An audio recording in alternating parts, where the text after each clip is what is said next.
लोकसभा चुनाव जैसे जैसे नज़दीक आते जा रहे हैं वैसे वैसे पार्टियों की भी धड़कनें बढ़ती जा रही है। उसी बीच बड़ी संख्या में बड़े से बड़े नेता हो या कार्यकर्ता हो कांग्रेस का, वो बीजेपी की तरफ खिंचा चला आ रहा है और बीजेपी का कुनबा यानी कि परिवार बढ़ता जा रहा है।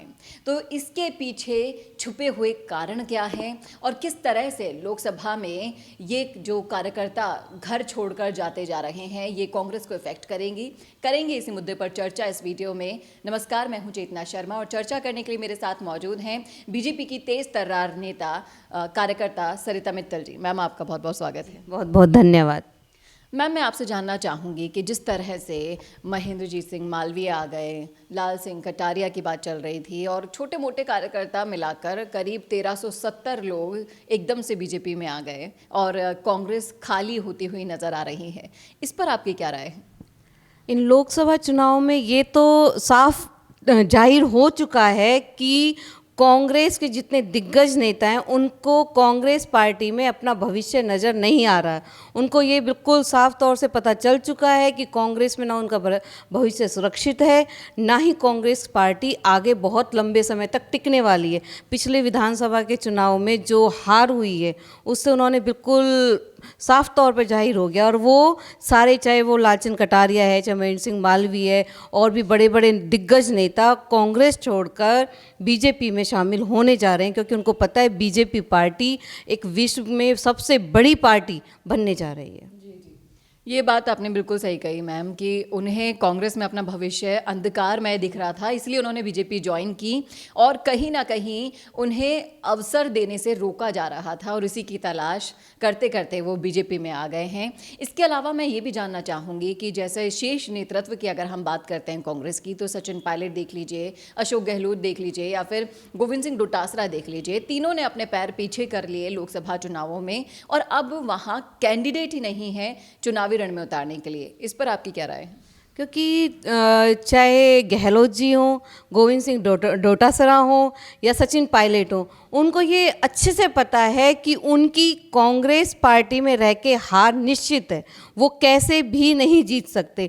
और इस समय जो मोदी लहर है और बीजेपी पार्टी जो इतनी ऊंची उनका ग्राफ बढ़ता जा रहा है, उनकी इतनी हार से वो डर चुके, इसलिए वो कांग्रेस पार्टी की आला कमान बार बार उनको बोल रही है भाई तुम टिकट ले लो, चुनाव लड़ लो, लेकिन कोई भी दिग्गज बड़े नेता चुनाव लड़ने को तैयार नहीं है क्योंकि उनकी हार निश्चित है। और पिछले विधानसभा चुनाव में जो उनका हार का सामना जिन्होंने किया, उस हार से जो उन्हें सबक मिला, तो वो चुनाव लड़ने के लिए तैयार ही नहीं है। जी, कहीं ना कहीं हार का डर जो सता रहा है और उसकी जिम्मेदारी भी नहीं लेना चाह रहे हैं ये लोग, इसीलिए दूसरे नेताओं पर ये ठीकरा फोड़ने के लिए तैयार हैं शीर्ष नेतृत्व। इसके अलावा अगर लोकसभा चुनाव के मद्देनज़र हम चर्चा करते हैं तो ये प्रधानमंत्री चुनने का चुनाव है और कहीं ना कहीं कांग्रेस में अगर हम देखें तो इन्हें तो कैंडिडेट ही नहीं मिल रहे चुनाव लड़ने के लिए। तो प्रधानमंत्री का ऑप्शन आप क्या देखते हैं ऑपोजिशन में? कांग्रेस पार्टी एक परिवारवादी पार्टी है। वो एक ही परिवार को, चाहे वो योग्य है या नहीं है, उसी को घसीटते जा रहे हैं। ऐसा नहीं है कि कांग्रेस पार्टी में कोई योग्य या दिग्गज नेता नहीं है, लेकिन परिवारवाद के चलते उन्होंने किसी भी नेता को आगे आने ही नहीं दिया।